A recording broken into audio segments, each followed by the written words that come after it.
Hey everybody, thanks for dropping in. If you are dropped in already, if not, get your butt over here. Tonight is the night that we're talking to Jessica Douglas and Steve Najarian. What's up, guys? Hello. Woo! I'll What's be up? I'll be co-hosting tonight with Amanda Solano, the Mandy. Hey Amanda. Hello, hello. Unfortunately, our complaint department, Mr. Justin Adams, was not able to make it tonight. Shout out to you, Justin. We will talk soon. So yeah, tonight we are talking about the ups and downs, in and outs, side to sides of being a fully independent artist. What do we mean by that? We mean artists who primarily make a living from their work, with freelancing and studio work and all that stuff being like the minimal part of their income. So, as I said, our special guests, you can see their artwork all over the screen here, are Jessica Douglas and Stephen Najarian. And let me switch over to that. Wah. Wow. Jessica just had a cat jumping on her head.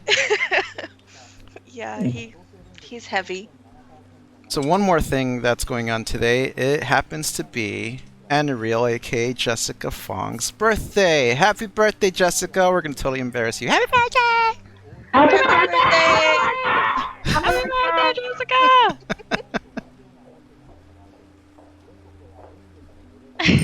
Skype keeps insisting on having like an extra window floating on the screen for some reason. I don't know why it does that. It's so dumb. Oh, I love that. That's great. Yeah. Yeah, my webcam's screwing up again, so I don't know what's going on there. You gotta throw it at the wall a couple times and plug it back in. Let me see if it works now. Yep, there it goes. Hooray! And I believe the chat box should be working as well. Chat box looks fine. Hooray! Yep. Alright, we are golden. So yeah, Jessica, Steve, we've done multi-streams together, so this feels a little bit weird, but we will roll with it in form. So you guys have an idea of how these streams work. We're very like round table discussion, as if we're just hanging out at a coffee shop talking shit, having fun, and being informative at the same time. So yeah.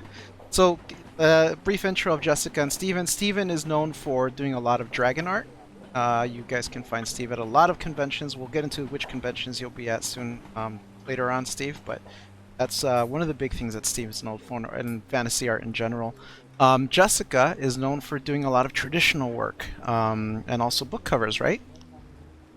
Yeah, book covers, but mostly the big traditional paintings.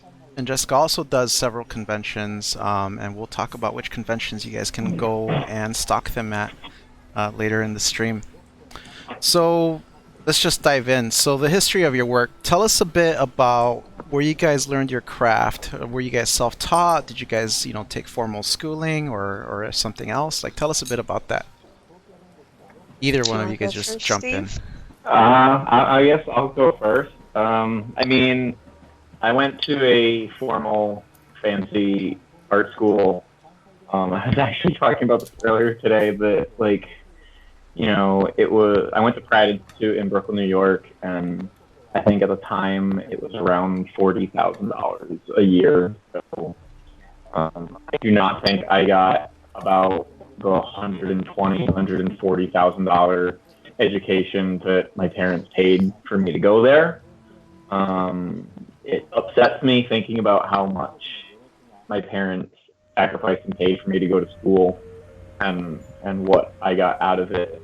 But after I graduated, I went to stuff like the illustration masterclass. I went to stuff like a lot. Was active on like art forums and just basically honed my skills after school. Like I guess they kind of gave me a little bit of a foundation in the terms of like I knew what I needed to work on. Yeah. But everything I had to basically do on my own after school. So I don't really. I went to art school, but I don't feel like art school deserves a whole lot of credit for where I am. Okay. What about you, Jessica? Well, I started art school when I was 6. because I got in trouble for painting my neighbor's chow chows to look like food dogs. Nice.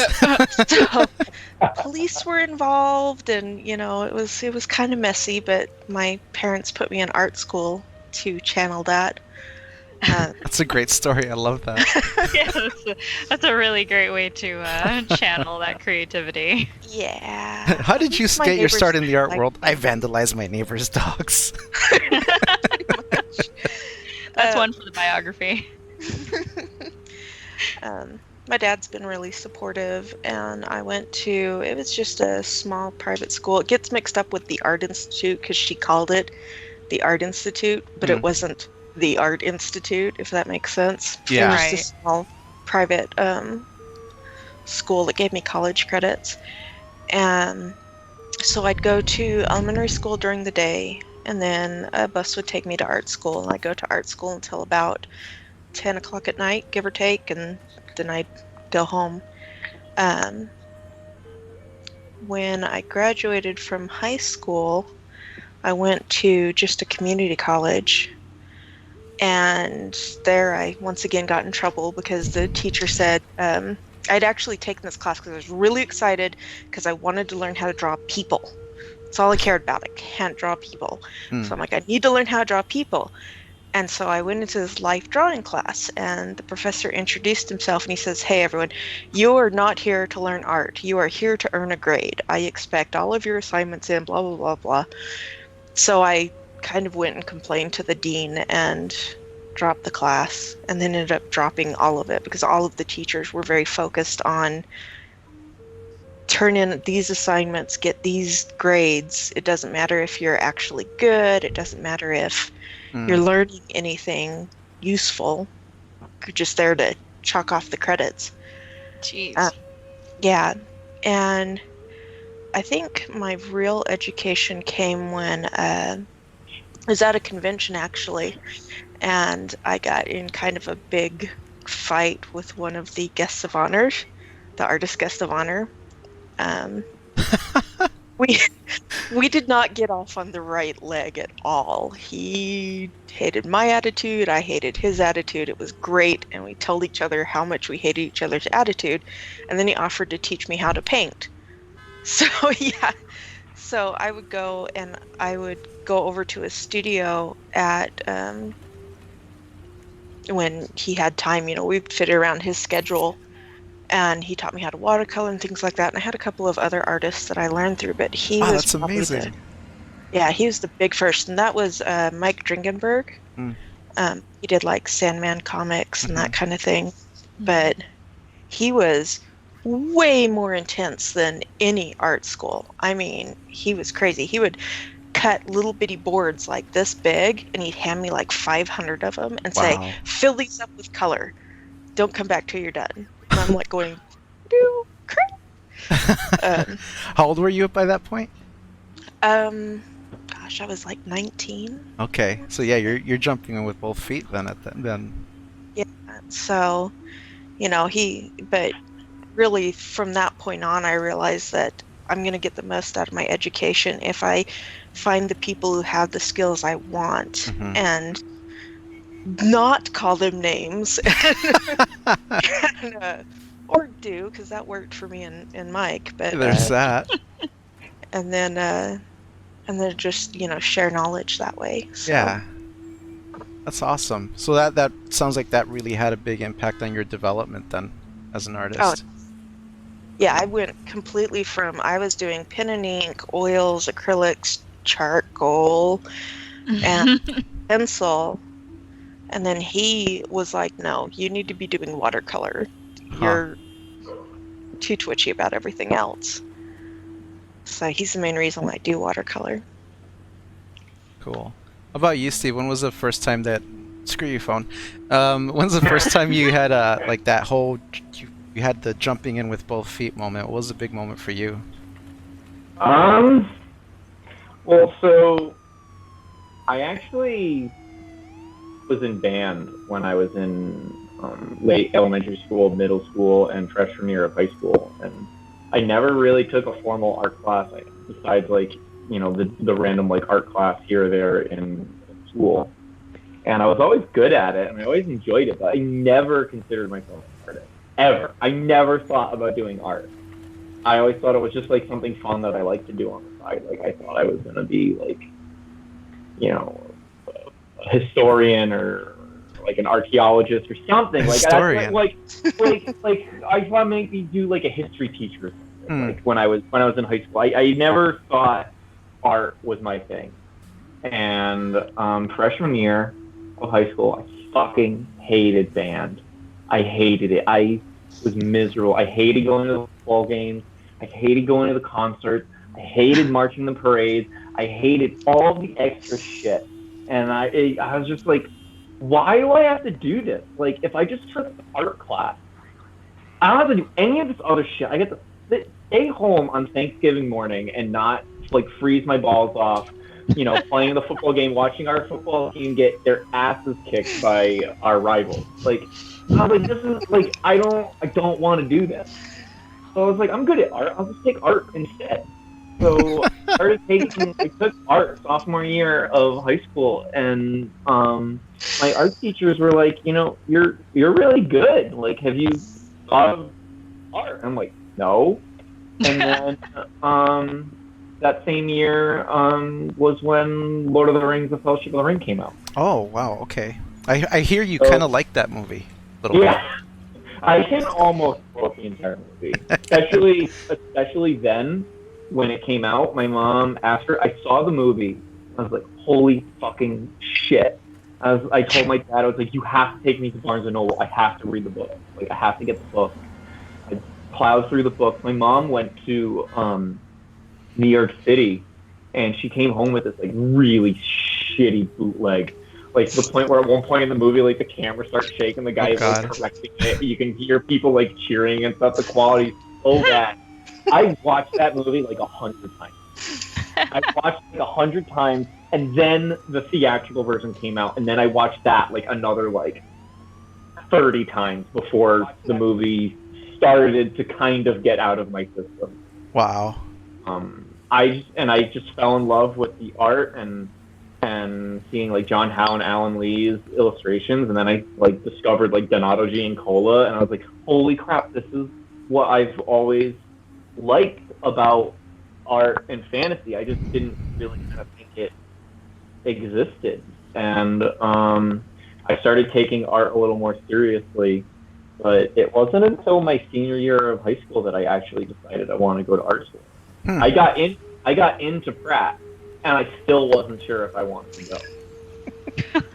So, my art teacher had a conversation with me one day. I was talking to her about it, and she was just like, you know, if you can't go because of the economic reasons, like that's completely fine, and that's, you know, there's nothing wrong with that. But if you can go and you choose not to, you know, this could be one of those decisions that you spend the rest of your life wondering, what if I had gone? Right. And I was like, I know if I don't go, I will wonder the rest of my life. Like, what if I went to art school? Like, would I be able to do it? Would I be an artist? Would I make it? And I just came home and I told my mom, I was like, I want to go. My mom, like, she with the horror in her face. She told me it was because she like started to freak out. She was like, "How the fuck are we gonna pay for it?" But like, I was like, "Oh, like, Mom, I'm gonna go to art school." My mom was like, Oh no. That's great. Was it like full on Tarantino moment?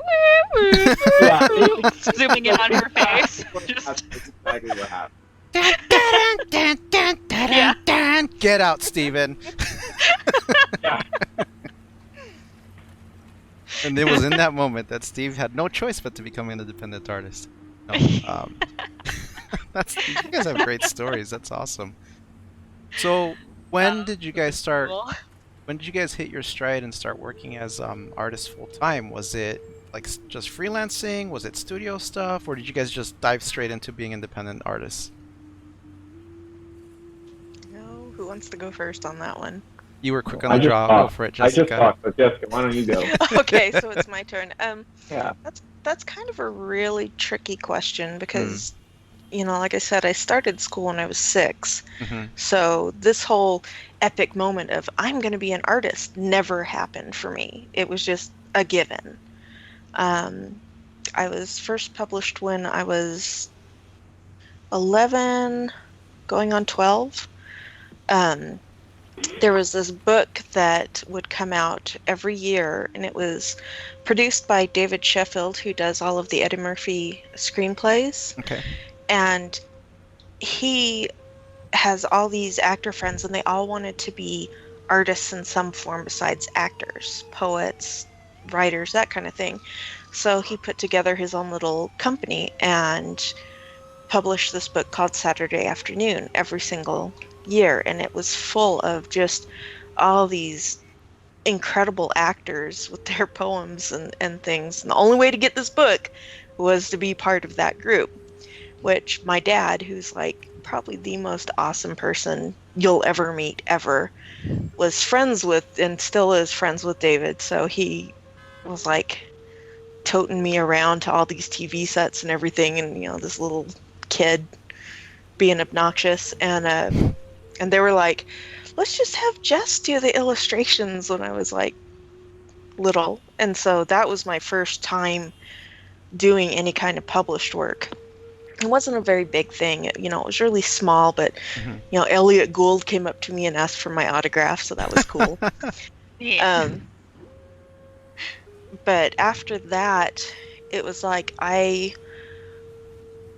when I graduated from high school, because I graduated 2 years early, so at that point it was like, what do I do? Well, I'm working on art on the side. I was doing murals on buildings, and that was pretty good work, but I was also working part-time as the purchasing manager for the book section of an art supply store. So, and then I just kind of skipped around like doing framing and that kind of thing, but it was always like the real jobs were the part-time on the side thing while I was picking up gigs constantly for books and magazines and that kind of thing. Hmm. If that makes sense. Yeah, that does make sense. So what about you, Steve? I didn't really. I don't think I could call myself a independent artist until like maybe 2 years ago. When I graduated Pratt, I my work just was not at a level that was able to, like clients would hire me. It just wasn't there. So I thought I was going to do the Donato Giancola thing where I was just going to like work on some portfolio pieces and then eventually like I would be good enough. And I kept on doing that. I was very stubborn. I thought I was going to be an oil painter. I thought I was going to follow in Donato's footsteps. I was going to be an oil painter. I was going to do book covers and magic cards and all that stuff. And I got an opportunity in 2012 to move to New York with one of my friends from college, and I didn't want to bring all my oil stuff. So I was like, I don't know. I didn't have a job, so I was like, I might only be here for like a couple months. I thought I'd have maybe about 5-6 months of income before like money saved up. So I don't want to like move all my shit out here and then in 5 months have to move back. So I was like, well, I'm just gonna have to figure out this digital thing. I was doing, I had a tablet, I had Photoshop, like I was doing digital painting, but it wasn't as good as my traditional stuff. And that, in the course of that year, it totally flipped. I basically turned into a digital painter. I got my first paid illustration job. And since then I would maybe get like a couple of random freelance jobs here and there, but I was like working full time. It wasn't until I think 2015 when I got laid off / fired from my job at a fancy print studio, and I got 6 months of unemployment. Let me like try to like see how this art thing goes, and that was the same year that I started doing conventions for the first time. Oh. And then they were going okay, and in 2016, I got some ideas throughout 2015 on how to improve my booth setup, and I kind of invested in my display, got a nice display, started doing limited edition prints. I ran a Kickstarter in the winter to help fund some of that stuff, and conventions. I was like, okay, well, conventions are now going well enough that like I'm like skirting by, and they've just slowly been since that point been slowly going up. I really don't do a whole lot of freelance work. I've told people I feel like I'm a black hole of freelance. Like people look at my work, they're like, you could totally be getting work with this company. It's like, I know, I submitted to them, and they never hired me. You know, like, so I just don't seem to get freelance work, but which is fine because I'm at a point now where like I get to paint what I want, and I'm lucky that people seem interested in it, that they want to buy it.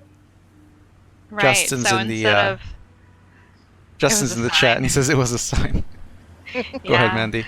I was going to say, so as opposed to, and Jessica already said this, but as opposed to having like an aha moment, like, aha, yes, I can do this with my personal work, for you it was more of like, I have no choice but to do this thing. Yeah, so as like, opposed to, aha, I can do this. Yeah, so like at the time, like I was listening to One Fantastic Week, so I was very familiar with Sam Fliegel's story about how, you know, he was just like going to conventions. He at the time he seemed like a full-time convention artist. I think at that point he was doing like 20 to 30 shows a year, and I'm just like, he's earning a living going to conventions, and I don't think my work is, you know, all that different or that far off from his.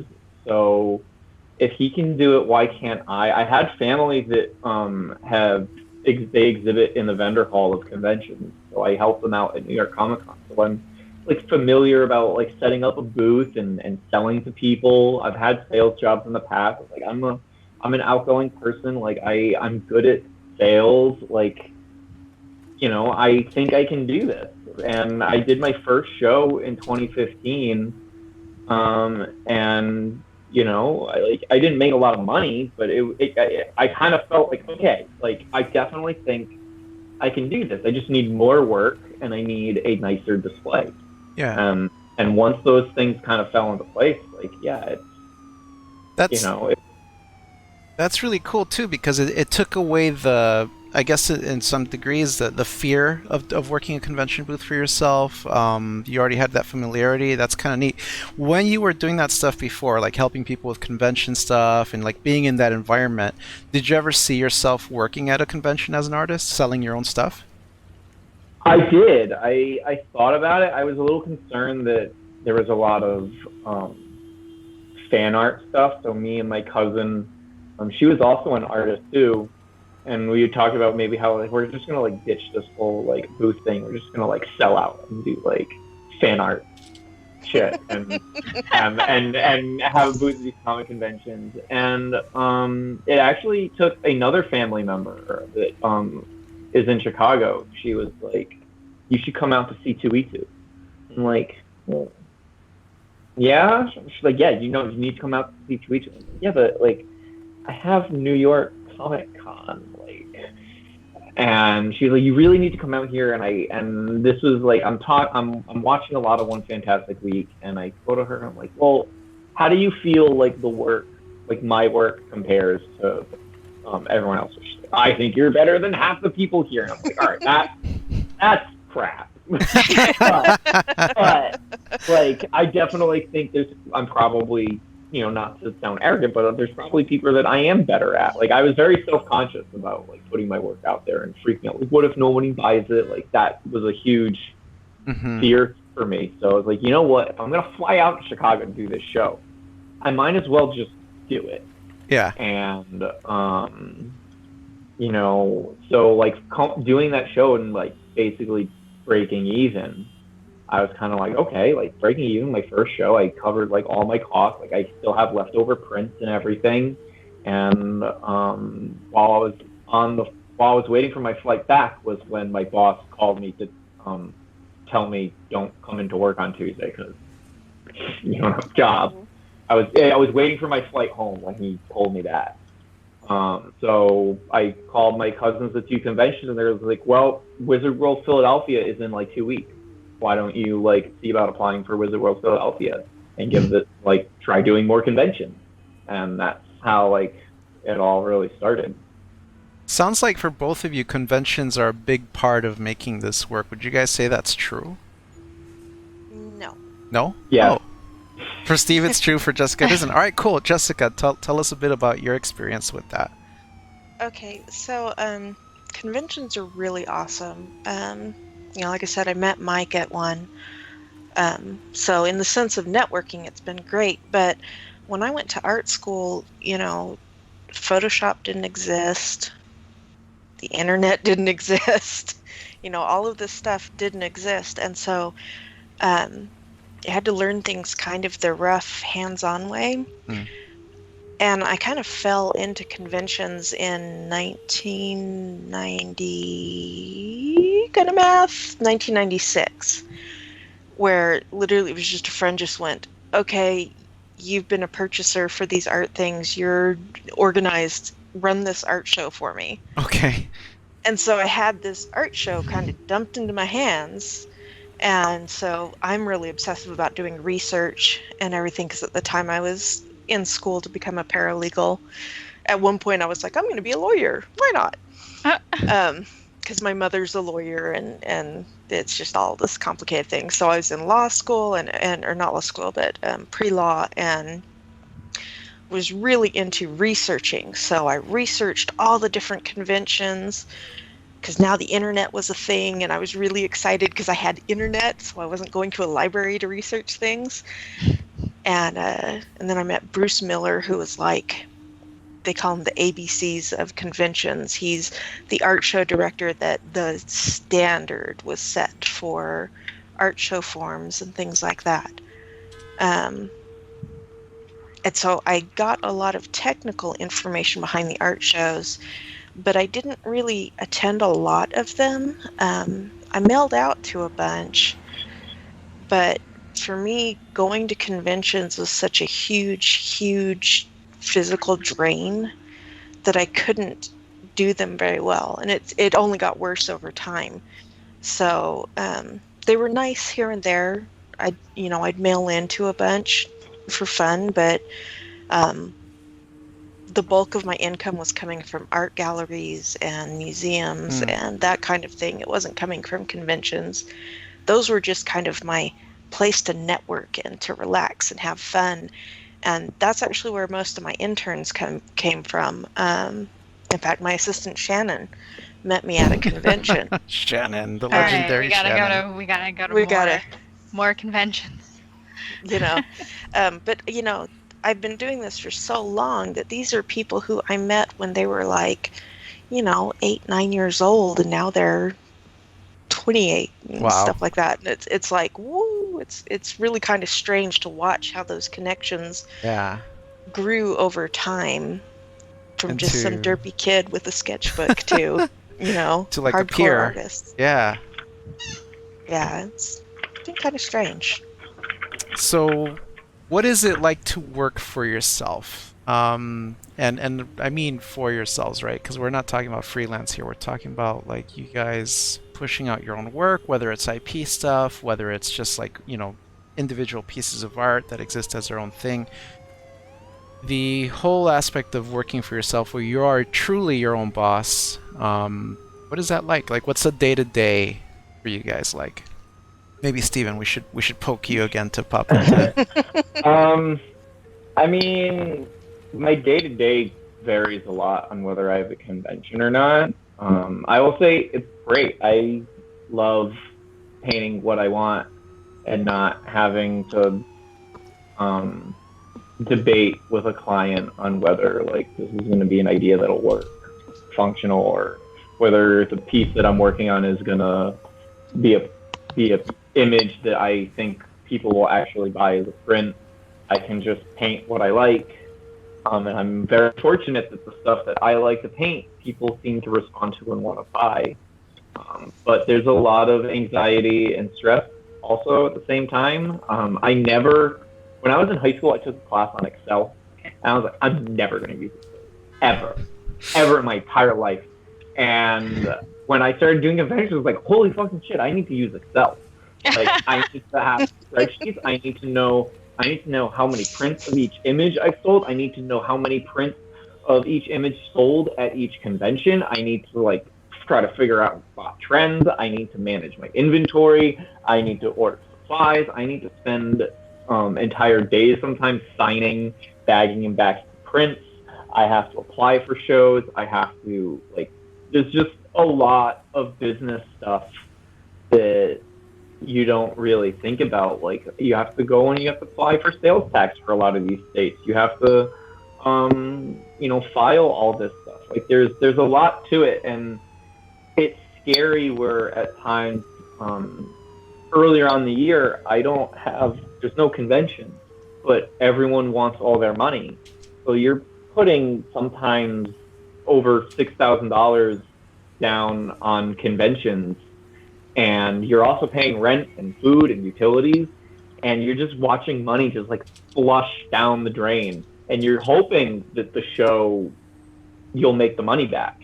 Like, there's like a balancing act of I need to make sure that I'm spending a lot of money right now, but I need to make sure that I'm gonna have money in the account. I have to plan for if a show is gonna be good, if a show is not gonna be good. You can't assume you're gonna kill it at a show and then you go and you don't, and it's like, well, shit, now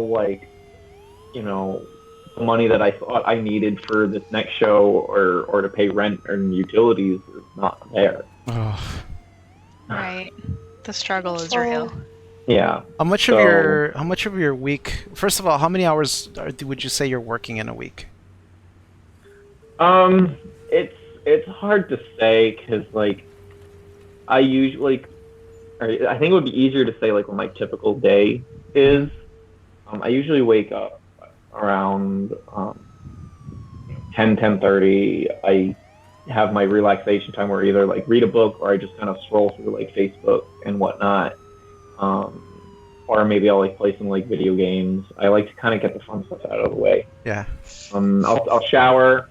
I will turn on my computer. I'll try to, if I have laundry or if I have to do grocery shopping, I'll do that then. If I have any emails I have to write, I'll do that. I'll make lunch.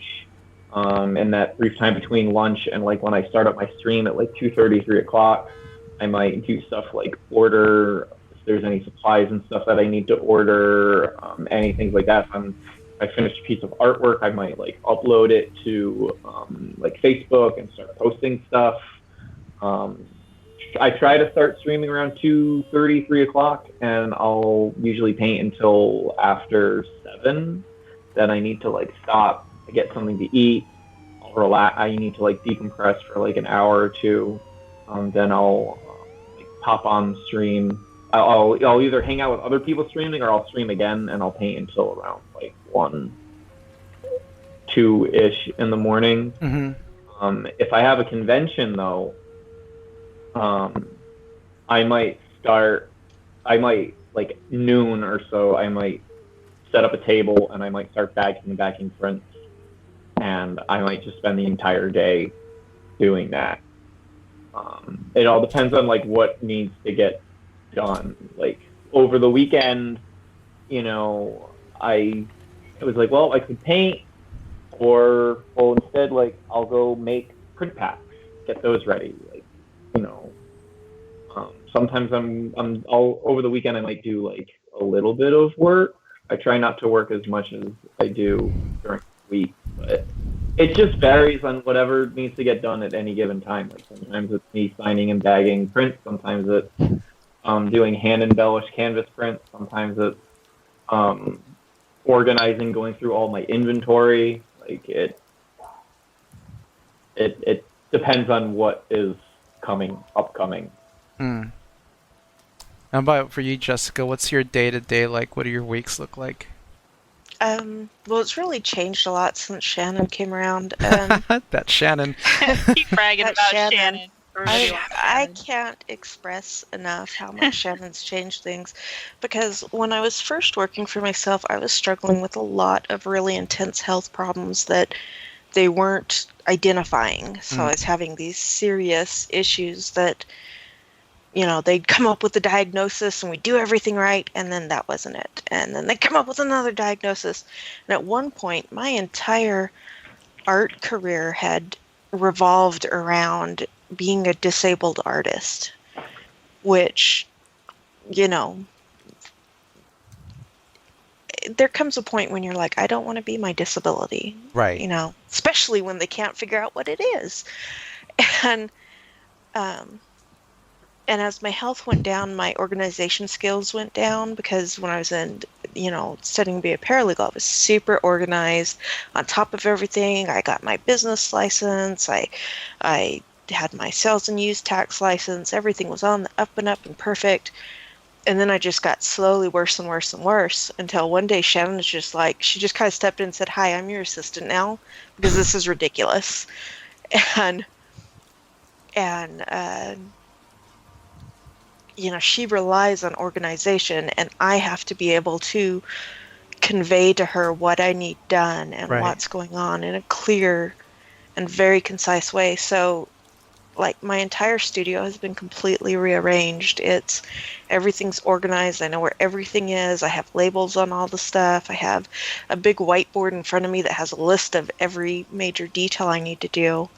Every major thing I need to get on. But as far as like day to day, it's pretty similar to Steve's. I usually wake up about 1, 2 in the afternoon and kind of roll around in bed. I have a cat named Chew that likes to cuddle, so I generally, she's 20 years old, so I don't want to move her.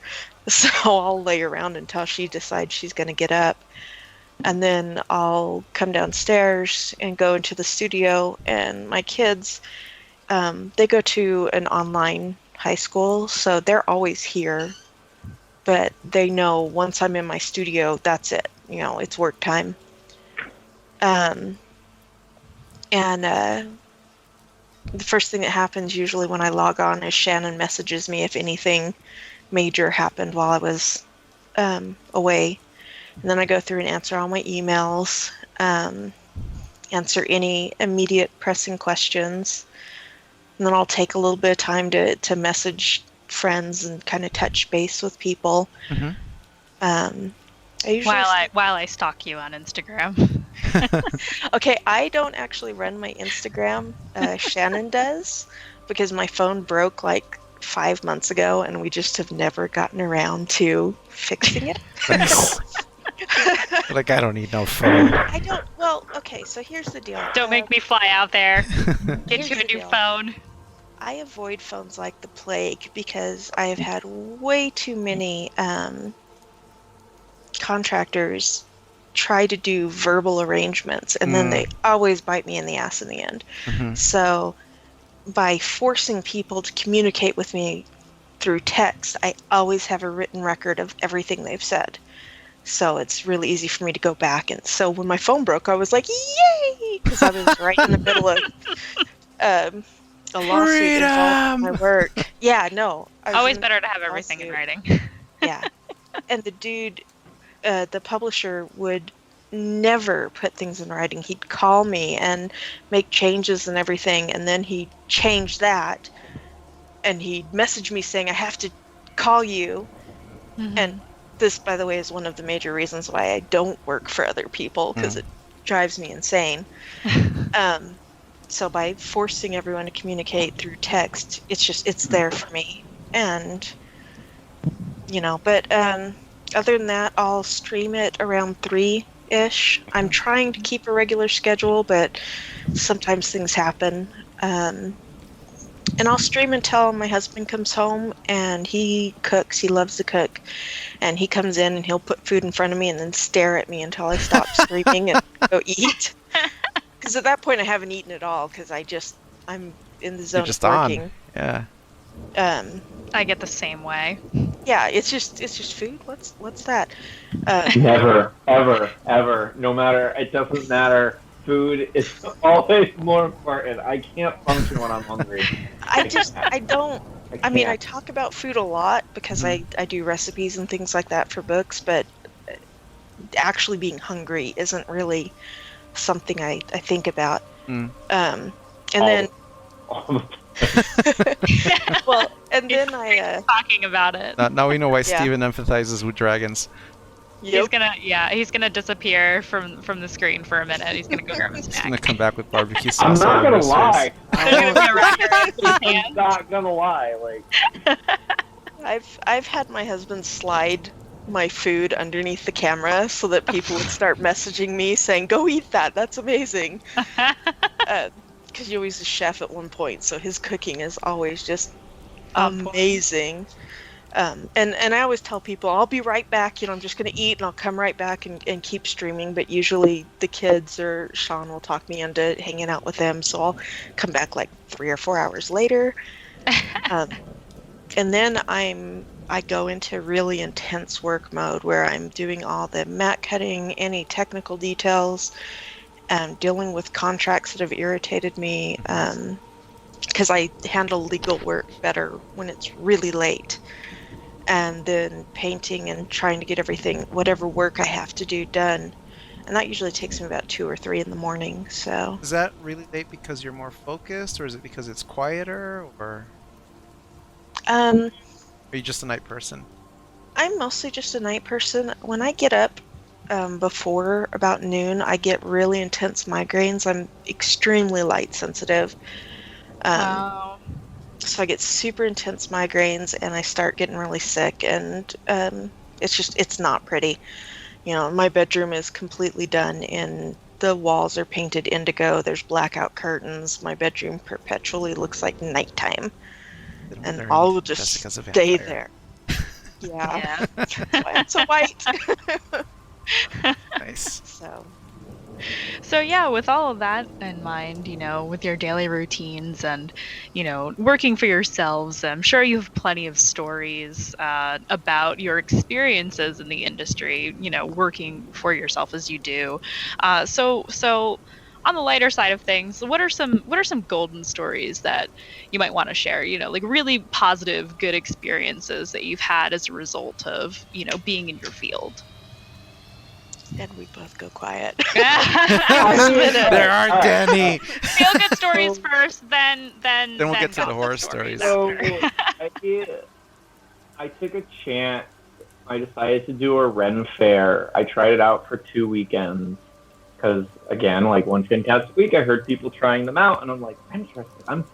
That's like fantasy. It's fantasy fans, and like I paint dragons and castles, so like I should be a good fit with a Ren fair. And there's not a lot of artists with these. So it felt like a winning combination. I tried it out, and this mother and son come up to my booth. I have this big print. I did this painting of Daenerys and her entire like posse in Marine. There was like 30 figures in there. Big print, about 40 inches wide. And they're looking at it, and they decide they want to buy it, or he wants to buy it. And then the mom goes, well, what am I going to get? And I'm like, well, I have like limited edition prints. And she's like, no, I want something big. And I'm like, well, all right. I was like, I can print something big. And she's like, I like original. I'm like, we can talk. And what ended up happening was there was a piece that I did that was one of my most popular pieces. I look back at it, and there were some things that I kind of wish I did differently, but because I have limited edition prints and everything, I can't change it because then the prints are going to be different. But we kind of talked about recreating one of my digital pieces traditionally, and I told her that this would be one that I would like to do. You're already a Game of Thrones fan. It's a Game of Thrones painting, and I explained it, and this is over the course of multiple meetings too. Like this all didn't happen at the Ren Fair. That's where she found me, and And she was like, no, that sounds exactly what I want. I want something unique. I don't want you to just redo something you've already done. And I was like, okay, so now we gotta like talk about price. And I was like, what's your budget? She's like, no. You tell me how much it is, and I'll pay it. I'm like, Okay. what? Are you like? I've heard of stories of people like you, but I didn't think you existed. And I gave her a price that I thought was high. I probably should have gone a little higher, but she just said yes. And we're talking like more than a few $1,000s for a painting. And that was at a Ren fair that I wasn't sure if I wanted to do. Like, a person just discovered me and was like, I love this, I want to buy it. And basically, practically money is no object, and I want to work with you on it. And it was awesome, Nice. And that's like the dream, right? When you're, if you're an independent artist, you're at like Yeah, a show 'cause- or somewhere, and someone just comes up to you and is like, I want to pay you to do the thing that you're already doing, but I have a way higher budget than like Wizards of the Coast or books or anyone, and I want something big and impressive, and I'm gonna pay for it. Yeah, because usually that sounds like a setup for one of the horror stories. Yeah, that I exactly. Yep. That's pretty nice. What about you, Jessica? What's a big golden story that pops out for you? Actually, I have almost the exact same story, but it was after I'd stopped doing spec work, and I'm a huge rock hounder. Back when I could walk pretty well, we'd go up in the mountains and we'd do our own rock hounding, and I love gemstones, and I'm a big rock collector. And I took this crazy risk, and I did a big, huge, like 6-foot tall painting, all with pearls and gemstones and all of this added to it. And I was really nervous because up till then, for me, an expensive piece of artwork was about $500, unless licensing fees were involved or Right. 20-foot tall walls or something like that. So I was really nervous because after I did all the math for the materials alone, I was like, holy crap, I'm gonna have to charge a lot. And then and to add to it, I just really liked it. It hung in my living room. It made me feel good. It was my work, and so this was years ago. I set it at $2,000 because I'm like, at $2,000, I wouldn't feel bad letting it go, but I don't really want to let it go. And an author came up to me at a steampunk festival and said, I want this. How much is it? And I said, okay, well, it's $2,000. And I'd been telling everyone no up till that point, like not even giving them a price. But this was an author that I really like and respect. He's always supported the arts. He's just a great guy. And so I'm like, okay, if it goes to anyone, it's going to be Paul. It's going to be him. I'm going to sell to him. But I can't go under $2,000. And he just went, okay, and wrote me a check. And I was just kind of like, Okay. well then. And then after that, I jumped off and just started just buying all the gemstones I wanted. I met up with a ton of rock hounders, and it just took things like totally in a different direction. Very cool. But yeah, it was having someone just say, okay, Yeah. let me give you money is just, whew. Yeah. Kind of It's mind-numbing when that happens. it really puts your work into a very different perspective. I've found Mhm. that happens. And I think it's at least for me, it's been one of the bigger steps in being able to view my work objectively. Just having those moments happen where like almost valuing the work more than you do yourself, right? Mhm. And that it's like a good smack upside the head to, well, just seeing what it's actually worth, because it's very easy to think that, well, I mean, we've all been there underpricing our work. Well, That's a there's tough. always this fear that like, oh God, this guy wants this, but like if I price it too high, Yeah. he's not gonna buy it, and then I'm Walk. gonna miss out on the sale. And I really need this sale. Like I need it. So Yeah. like, you know. I need gas money. Yeah.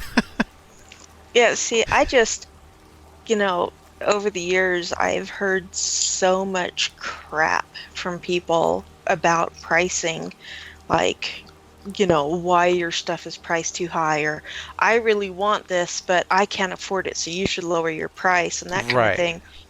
And, it's been like this. Okay, so since I first got published, so 30 years of listening to this.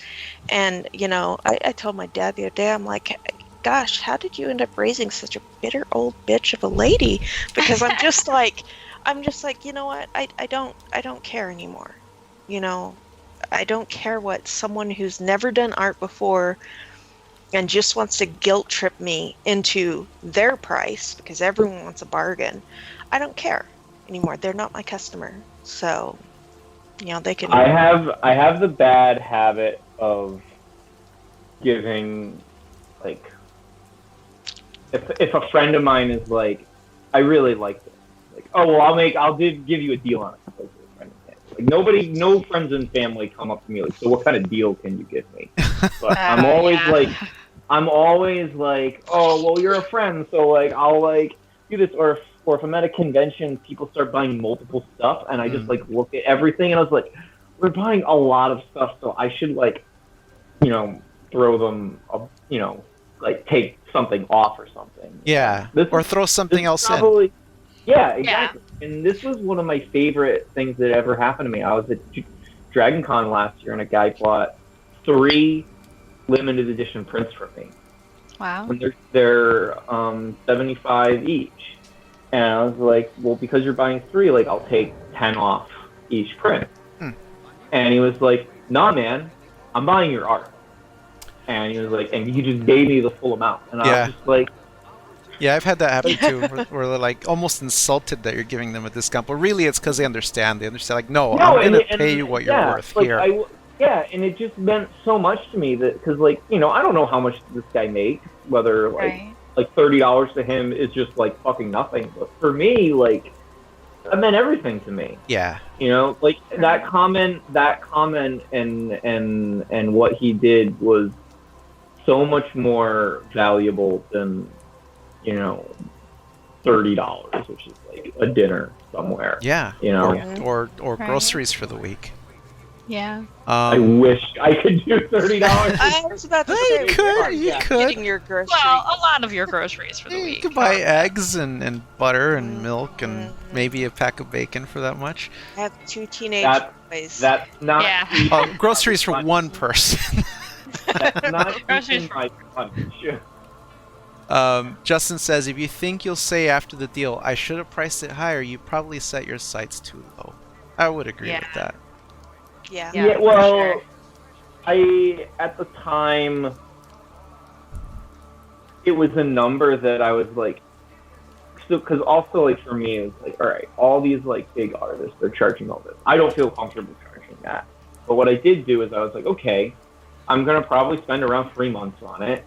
So, how much do I think is like what I need and a little bit more for a month? And then I did, I was like, and let me add another 1,000 towards materials and like anything just in case. And, so it's not like I severely undervalued myself, but, when I do tell people the price, they are like, I get a lot of like, that's a good price, or I'm just like, should just go a little bit higher. Right. Yeah. I don't know. Sorry. No, you're okay. I've always had the rule of thumb of making sure that I'm not shorting myself what I get at a minimum wage job. Because that's what I see a lot of artists doing. At the very least, make sure you're not working under minimum wage. Right. But, after a while, especially when someone comes up and just hands you the money you ask for, you do get that objectivity, and you start realizing, wait, I'm not some kid who's just happens to be really good in high school class and all the other kids go, wow, that's so cool. I'm an actual professional. The arts take training, they take skill, and yes, you can teach yourself, but it's still an intense amount of work to get where you are, and it is still a skilled trade. And so, you start getting that objectivity, and you start seeing where your work actually fits in with your market, the other artists, all of that. And then you start getting a more realistic idea of where you should be. And it's usually a lot higher than where you thought you should be. Yeah. And also, like, I definitely also I'll take all those factors into account, but also it's like, I feel as a community, we need to, as a collective whole, start pushing back on this, like, art is cheap and artists shouldn't charge a lot. No, we should. We should charge a lot. We are skilled labor, Mm-hmm. So Absolutely. I'm gonna charge what I think I'm worth, and if people, and I'll be, vocal about it. So if people get pushed back and it's like, well, what do you think it should cost? Like, if this takes me a month to do, how much do you get paid in a month? Right. Before taxes. And usually when you tell them that, they're like, I get it. Or at least they're like, Right. okay, yeah, like, that's why. Like, I'm not spending, 5 hours on it. Worst case scenario is going to be, but you have fun doing this. Thankfully, at a convention, no one has been stupid enough to say that to me.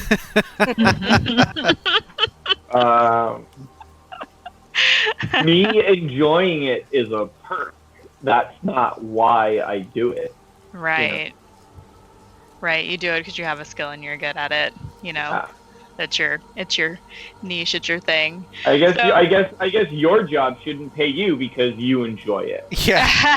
Yeah. Like, Your Everyone always paycheck says, now "Do what says you 0 love." because you enjoy what you do.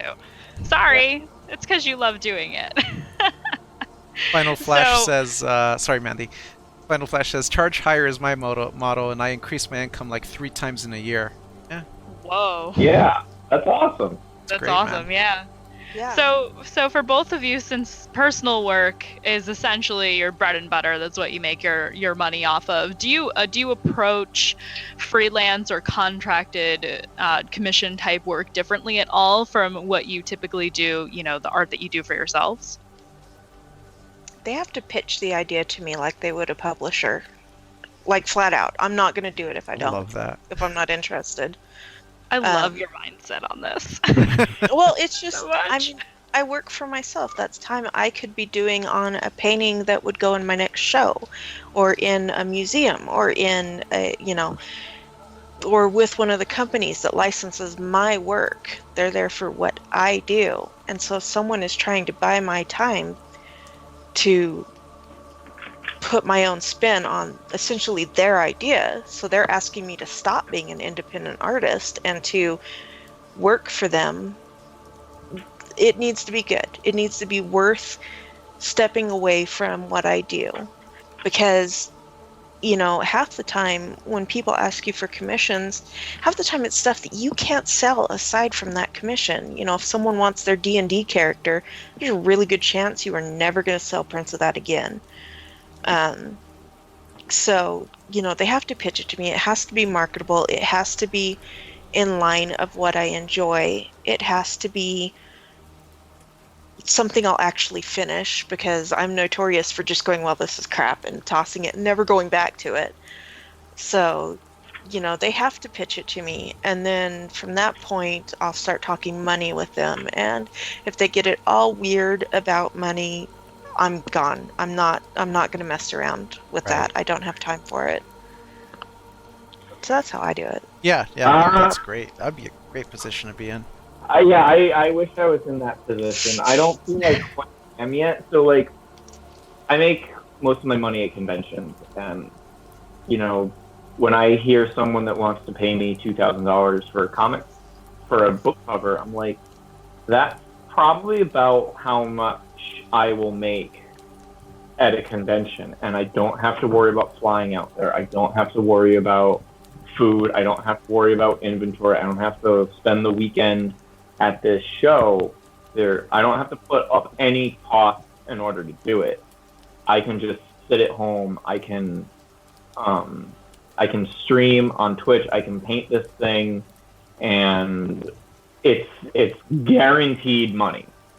You know, there's no risk of like, I'm going to try out this show and I have no idea if it's going to be good or not. And I might make, you know, like, I might make $2,000 in profit at the end.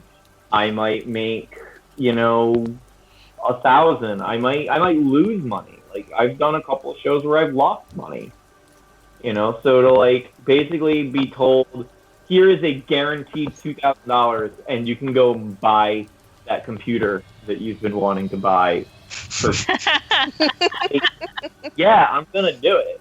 I don't think I did 2 covers in the past month. Both covers are not images that I plan on selling prints of, not because I think they're bad, but it's just because I look at them and I look at my other work and it's like, this other work, like, people will want to buy it. You know, it just, to me, I call it the hangability factor, and I feel that my personal work does and the freelance work because of the parameters of the assignment on like what they want on the cover and what is needed and compositionally in terms of like, there needs to be room for the title, there needs to be room for the author, there needs to be like, you know, you can't be too busy, it needs to be like simple and basic. Like, it's just not gonna, I just don't think it's gonna sell quite like, you know, That hangability factor, is part of your assessment of that also whether or not you'd see it on your own wall? Yeah. I definitely, when I plan out pieces, I think to myself, like, what would I want? You know? Yeah. And I think about my sensibilities on what I look at for fantasy art and what I like and what I think is cool. Yeah. And I definitely steer towards that. It's weird too, though, because like hangability factor has nothing to do with the quality of the art. You know, I was hanging out with, I think everyone here is like friends with Blake, or I think I was in his stream and we were talking, you know, somehow we're on the subject of my work and conventions and what sells. And I told him, you know, what my top selling piece was. And he was like, really? Like, I don't mean to be insulting. Like, I don't think it's bad. I think it's a good piece, but I don't think it's your best piece. He's like, I think this is your best piece. And I was like, yeah, that one doesn't sell anywhere near as some of the other work. I think it's my best piece. I think it's the best piece I've ever done. But for some reason, it's just not as popular as other work. You know, there's some work in there that I don't think is definitely my best work. And it still sells because there's just something about it that people look at and like, I think this is cool and I want to hang it on my wall. How about my you? favorite pieces my all-time favorite pieces of mine, I couldn't sell them to save my soul, but man, I've got a couple of pieces that I just hate, but they sell like hotcakes. Yeah. Because they've hit all those little things that, you know, it's the marketability factor. Yeah. It drives me nuts. This is blowing up the chat quite a bit. Softball coincidentally is going to a convention this weekend. He's going to be using a lot of the advice and mentality that you guys have been talking about. On the subject of mentality, Justin brought up Jessica about mindset with you in the way you were expressing the whole thing about the way people approach you to do work for them, how they pitch it at you. There's no wishing involved. And I'm like, yeah, you see the target and you hit it. It's like there's no uncertainty, there's no self-doubt involved. It's just like, no, I don't want to work on that, or yeah, I do want to work on that. That's pretty great. Yeah, I mean, I did a lot of panels and things, and I was the guest of honor for a lot of conventions where you're essentially teaching people. And one thing I found is that if you show any kind of self-doubt or stammering Mm-hmm. or curl up in your shell, you're going to get steamrolled. And it's not necessarily for the best, either for you or for the people who are talking to you, who are Mm-hmm. looking for information, who want to exchange art with you or knowledge or any of that. Like I said, I'm old. I've been in and out of the hospital, had lots of surgeries. I don't have time Yeah. to deal with, okay, well, I don't know you, but gosh, you seem nice, and I don't really want to ask you to pay this, but, okay, I am an artist, and I should be, That's one of my okay. biggest pet peeves is artists who are apologetic about their work. Yeah, no. And it's because it just makes me cringe. Like when people ask for critique and stuff like that, it's like, yeah, I know this is bad, and like, don't talk me into hating it before I even see it. Just let me see the thing. Yeah, no. Because if they're pointing those things out, that's all you see. And I think it's the same way for 'cause people are people at the end of the day.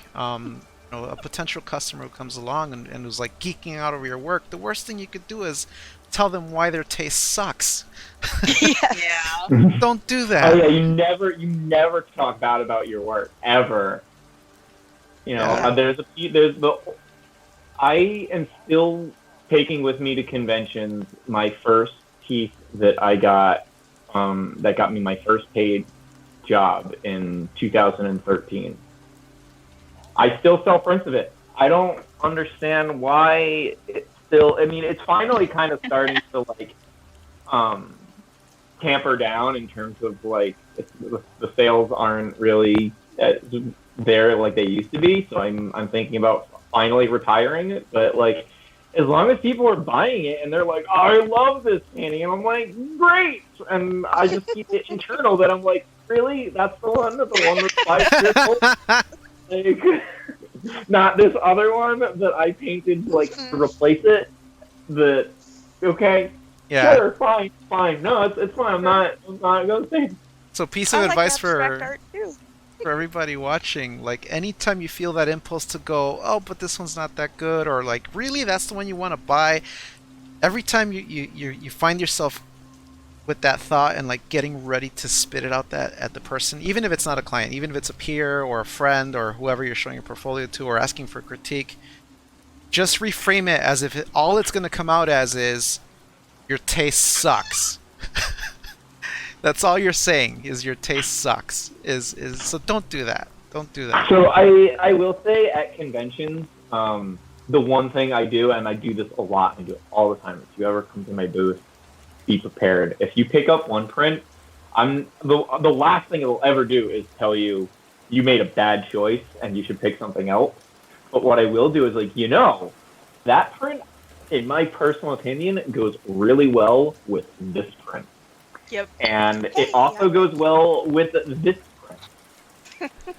I actually saw you do that with the what was it? You had a series of 3 or 4 at a LuxCon where you did exactly that. You were talking about the companions to each other. Like, yes, yeah, but I was you like, did this one. They belong together. They love each other. and usually it almost always works.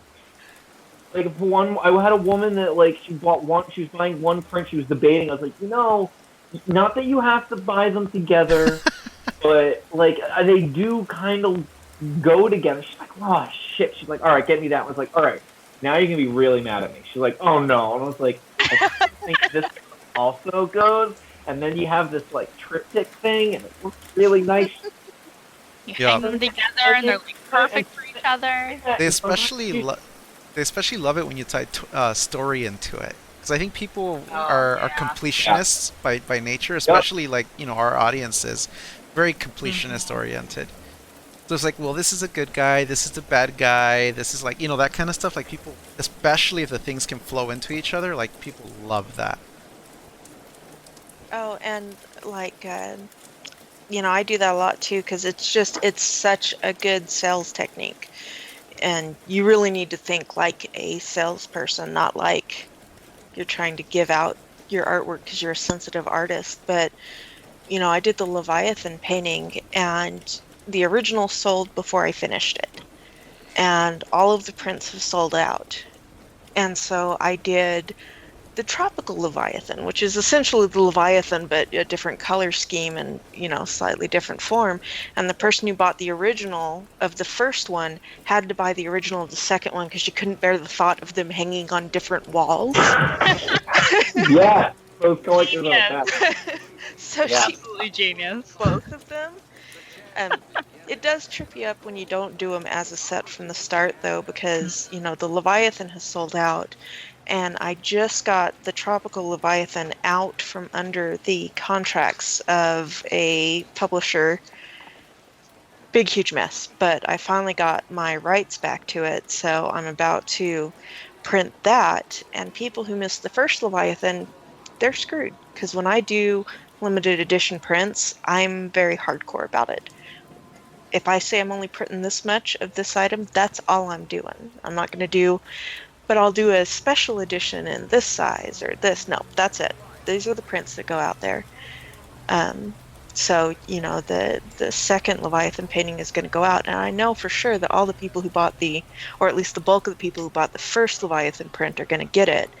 But there's going to be a whole section of people over, you know, here who's buying the second one that will never be able to get the first Leviathan. And the reason why I do that is because a really important part of increasing your value as an artist is increasing your resale value, your aftermarket value, which is what people can then, you know, if they decide they don't like that print anymore, they can put it up on eBay and sell it. And if it sells for more than what they paid for, then that has a cumulative effect on your future pieces. And so everyone who missed out on the first Leviathan now understands that the next piece that I do that they really, really like, it's going to maintain its value because I'm not going to, you know, damage that value. It's going to maintain its aftermarket value. And they should probably get it right when I put it. Otherwise, it's probably going to sell out by the time they, you know, make up their mind to get it. So Yeah. So that stuff is rare. So speaking on the subject of rarity, do you make time for personal work that you don't necessarily share or post or sell? Like, is there stuff that you just do for you, like even just for your house? Either of you? Technically. So the reason why technically is because back in 2013, I suffered the biggest art block I've ever had in my life. I went through one of the worst bouts of depression in my life, and I just didn't feel like making art. I didn't feel like turning out portfolio pieces. I felt something was fundamentally wrong with my work in terms of like something is missing about it. Like it's not coming out the way I want it to, and I don't know why. And it was incredibly frustrating. And I decided to take a break. And I did this Art Nouveau piece. You know, so like you're familiar with my work. I paint dragons and castles all the time. Like I don't do graphic shapes. I don't do like you wouldn't ever associate my work with Art Nouveau, but Right. Alphonse Mucha is my all-time favorite artist. Huh. Like by far. And I just wanted to do this homage to Mucha. The piece is on my website under the original section, so if anyone wants to like check it out. But it's completely different than the rest of my work. I love it. I'm really proud of it. I'd like to do more. But I'm at the stage kind of right now where I'm painting what I want.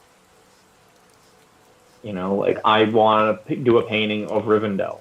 I'm painting Rivendell right now. I want to, you know, I'm having fun painting, you know, the dragons and other castles that I'm doing. Like I'm not, you know, that's the stuff that's just inspiring me right now and what I enjoy. So. Which piece is it, Steve? it the one I posted in the chat, Mother I'm Nature? checking. Yeah, that's the one. I posted it in the chat for everybody at home so you can see what he was talking about. Thanks, Mandy. As soon as you said it, I was Yeah, like, I know which yeah. one, I know which one. Yeah. Oh, right. I remember this. Yeah, Yes. Yes. it's So gorgeous. it's totally different than the rest of my work. It really it's is. Just, yeah, but I'm really happy how it came out, and like I love Alphonse. Would you Everything about it. say that like kind of diving way out of your comfort zone or way into left field is part of what contributed to breaking through that creative block? I know this is kind of like a side tangent, but I think I anytime you mean, guys Oh, I was just gonna say, anytime you guys are oh, dealing with any kind of blockage in your workflow and your productivity, etc., that is gonna have a direct impact on your business, right? So I think it is definitely relevant to the topic. yeah, I think it definitely helped. Like once I did the piece, I had this new inspiration. I kind of kindled that muse, I guess, and I started diving back into fantasy art, and I haven't looked back. And you know, it's more so for me. Like I kind of, if I feel like I'm starting to get down and I'm getting upset about my work, there are some like things that I've kind of learned, like just like taking a break and like watching a movie or playing some video games or just going back through and like looking at the art that I've created since 2013, like since that piece, and seeing the development. Like I might not be exactly where I want to be as an artist, but like I can see this growth. Yeah. And I'm at a point where I'm happy with the work that I'm doing. So if I ever get down on a specific piece, I just kind of like take a step back and it's like, okay, well, like, yeah, it might not be going great, but let me look at my body of work as a whole, and I'm definitely seeing this upward trend. And that's usually what helps me get out of it. Yeah. Yeah, that's actually one of the things I recommend people that I mentor and stuff as well. Is I say, think about you from 10, 20 years ago, looking at the work that you're doing now, and how would they react? How would they feel? Sometimes what I do for myself is I'll pull out sketchbooks from when I was a teenager, or before I was a teenager, and just looking at the kind of stuff I was painting or drawing then that I thought was cool, and thinking of what I was, because whenever you look at your old work, I don't know for you guys, but for me it definitely does. It takes me back to what I was like what I was watching when I worked on that piece, or what was going on with me during that time in my life. And so it's really easy for me to reframe myself into what I was into. Looking at those old sketchbooks, like I see a drawing of like the Hulk or something, and it's like, oh, this is very Kubert inspired. Oh yeah, I used to go to the comic shop, and like I'll start thinking of those things and what kind of magazines I was seeing on the rack and what kind of things were leaving an impression. And then I'll go, okay, so how would that Sal from that era feel if he saw the stuff that I'm doing now? I'm like, he'd be pretty fucking stoked. So like I should just lay off on myself and cut myself some slack, and then I just get on with work. So that's really cool, Steve. It sounds like you've got a similar way of processing and unraveling those hoops. If I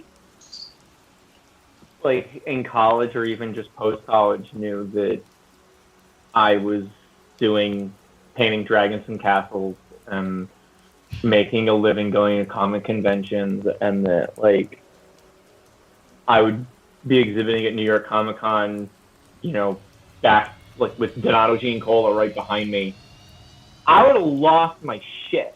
Like I would have. Like that was my dream. That's like I'm, like the thing with me right now is I'm doing exactly what I want to do and what I've wanted to do. It's just figuring out how to make a little more doing it. Yeah. I'm not at the point where I'm making a comfortable median income, but I am making enough money that I'm living on my own, and I'm not like one bad show or not making it into the X show or Y show is gonna make me, destitute or something. And for you, Jessica? I totally lost track of what we were talking about because I was just like, There's so much.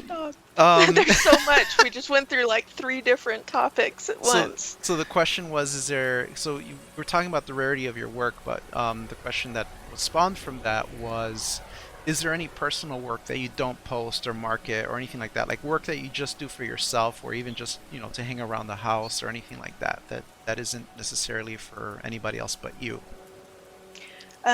Well, like I said before, there was a good portion of my career that was my whole identity had become my disability. And so a lot of that work really was just for me.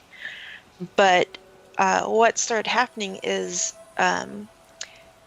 it wasn't people coming to me. I got a lot of people coming to me saying, "You've helped me so much." But it was actually, sharing your experience and everything. Because when I started doing that, no one talked about these different issues. And so I had a wave of people coming, this helped me. But I had a lot of parents coming to me saying, my kid has this issue and they can't express it. And you've helped me understand it from their point of view so that I can help them. And at that point, I was just like, screw it. Every single piece of my artwork is just for you guys, because you're the ones being helped by this more so than I am. Nowadays, the stuff that's personal that stays is I have a daughter, she's 20, and every time a painting sells, she says, "Mom, you're selling my memories." And so I've made a deal with her that at least once a year I will do a painting that is purely to keep. No one's going to buy it. It's not going to be offered for sale no matter what anyone asks. Cool. And so I have a collection of paintings, so she'll stop being dramatic at me about selling her memories. That's great. Love that. Donato does something similar where he usually chooses one painting throughout the year that he just puts, like, if somebody asks for it, he just puts this absurd price on it to the point that, like, if someone would buy it, he'd be like, all right. Well, we have I think you saw the library dragon, because I was showing that frame to Blake. But, that painting, I've got a really high price on it, mainly because it's got actual dinosaur bone on it. So it's like, okay, the materials alone are going to cost way more than you think it's going to cost. Yeah. But my family as a whole loves that piece so much that, I'm just like, okay, we're just going to put this insanely high price on it. And if someone, wants to buy it, I guess I'll paint another one after Charlotte gets done with her histrionics on the floor about selling it. So Yeah. That's great. So as far as a lot of artists are either, diversified in what their subject matter is or specialized in what they do.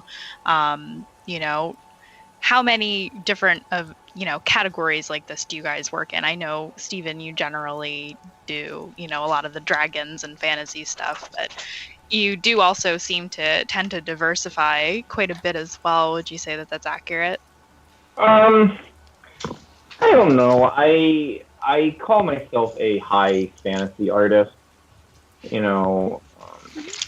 Dragons, castles, snowy mountains, epic landscapes. Like, I do think, like, dragons, castles, like, epic, landscapes that, like, don't have any architecture in them are all different kind of things. And I like to paint all of them. And I do try to, like, all right, I've done, like, a dragon. All right, now let me, like, do this piece. I try to, like, do a few in each, just so that way, like, when I'm at a convention, I'm not just catering to people that like dragons. And I'm not just catering to people that like, gothic fantasy architecture. So, like, I do think I have a very specific genre that I like, and I'm kind of diversing myself within that genre, but Mind? I don't think that dragons and castles and snowy mountains are. You don't come up to my booth and think that 3 different people did the art. Like you Right. think, it's not so different that it's like, whoa, look at this. Jessica's getting attacked by a snow beast. Yeah, he's trying to get at my paint water, so That's delicious paint water. I completely understand. he has a Sure, gods. crystal clear bowl of water just right over here, and But no, that's he not wants your water. water. Yeah, That's not your water. it might not Crockpot taste will like drink out of water. my cup, so yeah, Crockpot will chase me down and drink out of my cups instead of his own bowl. But I have to guard my coffee in the morning, so he will Wyatt climb over me over the couch in ways that he should not be able to, as large as he is, to try to get my coffee. likes Has he coffee. gotten it before? We're working Does on he it. Like it? He'll lick it once, make a face, and then try to lick it again, and then make a face. Well, you're So I drinking it. mostly It have must be to- good. So, yeah, pretty much.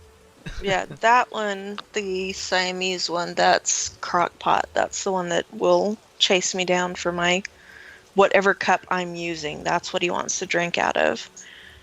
But I mean, I got him when his mom got ran over by a car, and he was, I think, maybe 2 weeks old. And so he's like, I'm mom to him, so he's kind of spoiled. Aw. But on the subject of different styles and things, look, I remembered what we were talking about. I can literally paint anything if you give me enough time. It may not be in my style, but I can do it. Because, one of the big things that they always told us in the one art school that I went to was never say no. If a director says, can you paint this, say yes and then figure it out later. Yeah. Because they gave us such a broad education. We had the tools to be able to learn how to do whatever we had to do. But so just because I can do it doesn't mean that I want to. That's what I was going to ask. Is there a preference then in that And case? yeah, and I'm a really contrary person, so That's why we get along. yes. So, I used to always sit there and say, my biggest dream, because when I was in school, you knew you made it as an artist if you got into an art museum. That was it. If you were in a museum, you've made it. Nothing else matters in your career at that point. And of course, the first step to getting into a museum is getting into a gallery. And the very first gallery that I applied to show in, I had a photorealistic drawing of a zebra corn. It was a zebra with a unicorn horn. It had a really great description behind it. It had like all of the elements just ticked off exactly right to be a great piece. And the gallery director said, "This is fantastic. This is everything we want, except you had to put a horn on it," and just ruined a perfectly good painting. And ever since that moment, I have been extremely stubborn. And because, for crying out loud, you see in museums, angels, people with big old wings on them, and in the Egyptian sections, you see sphinxes and stuff. So any kind of mythology can be classical and high-end art. Just because someone says, "Oh, it's got a horn," it's dumb. So I very stubbornly kind of was determined that every high-end piece I was going to get into those galleries was going to be fantastical. And my first piece in a museum was a dragon, just Awesome. flat out. I'm not even messing around. It was just a giant dragon. But do you mind? Steve's breathing Snorting in my intensifies. ear. So yeah, it's I can do other things, but I'm very stubborn. I'm So- hearing that as a reoccurring theme for you, Jessica. Like whenever you've made up your mind about something, you'll just that's You it. do it. Just- I'm gonna That's do it. it. I'm doing That's it. The hammer has been put down. Especially if someone said no, or you Someone can't. said no. Can't do that. Yeah, watch me. You watch me. I'm gonna start using my that beer. against you. I love Hold that. my beer. I'm gonna start using that against you. They do put non-dead artists in museums. Yes. Quite a bit, Yes, actually. yes, they do. Fairly often, and yeah. And you know, if you want a good laugh, I'm an atheist, and predominantly people ask me to do exhibits for religious and spiritual art. Hmm. So that's 90% of the shows that that people approach me for. So I'm like, interesting. whatever, okay, Yeah, you it's know. a beautiful art style, regardless of Here's the dragon. I'll make it work. There's a dragon. Hey, St. So George and the Dragon, very famous. There you go. All over Europe. So, Exactly. there Yeah. you go. Definitely. I'd love to touch more on this gallery art show leading into getting into a museum piece. Can you tell us a little bit more about what that process is like, or what experiences either of you might have had with like submitting your work to shows or galleries or anything like that? Steven. Oh, that's Taking all up you. all the That's all. time. That's That's all me. that's all you. Because I submit to. I've like submitted to Spectrum and never gotten in. I think I submitted to Infected by Art. I got one piece in. So like one piece into a show annual event Hey, man. thing. That's one more than me, so that's still- Yeah, Yeah. no, I mean it's not. I mean, it's not, I'm not trying to say like. Yeah. I'm not trying to downplay it, but it's just like I Right. just don't have a lot of experience. Gotcha. I mean, That's you have fair. to remember that, you know, Spectrum is highly, highly niche. It doesn't Oh. seem like it because we're all fantasy artists. We're all into this whole thing, but it's actually ridiculously niche. And so the more you isolate yourself into a specific genre, the harder it's going to be to get in. And it's just because you condense your competition. Same thing with selling things. The more you make it niche, the harder it is to sell it because you've just limited your audience. As far as getting into shows, it depends on what kind of venue you want to do. And yeah, like Yin says, what kind of curator they have. And what their expectation is. You know, I would never submit to a gallery without having seen what their previous exhibits were. Because I could submit to the Mormon gallery of pioneers till I'm blue in the face, and I'm never going to get in there. And I know that my work is quality enough, but I don't draw pioneers. So it has nothing to do with me as an artist. It 100% has to do with the curator, the subject matter, the audience that you're seeking, and all of that. And also your ability to tell a story, because galleries and museums require you to make an artist statement. They require you to have something more to your artwork than just, I really like Bahamut, so I painted him. I'm really into Final Fantasy. You know, okay, great. Me and fan art are a whole different thing. But even if you say, this is my painting of an angel, okay, well, you say that, and then you go over and you look at Howard Lyon, who has these beautiful angels, and then he has this whole description and inspiration and everything else, and it becomes the complete package. And if you don't have that, it doesn't matter how good you are at that point. It depends on the museum, and it depends on the gallery as far as paying, Conway. Thanks, Jessica. Everything is different. There's no universal layout or anything like that. With art galleries, one thing to keep in mind is most of them want you to maintain a set price point. So what you sell your paintings for at the gallery can't be a markup from what you would sell retail on your own, which when most galleries ask for 30 to 40 to 50% of your sales, you're thinking, well, I'll just raise the price 40%. Right. You can't. You have to maintain your market value. So actually, the galleries tend to set the price of my artwork at that point, because I will tell them how much I consider it to be worth. And then once I've shown a piece in a gallery, the gallery has set the price. I can't change it at that point, which is why people usually buy originals from me before they're finished, because they don't want them to get to the gallery point, because then the price goes up and it never comes down. Interesting. Museums tend not to pay. They can buy a piece of your work to be part of their permanent collection.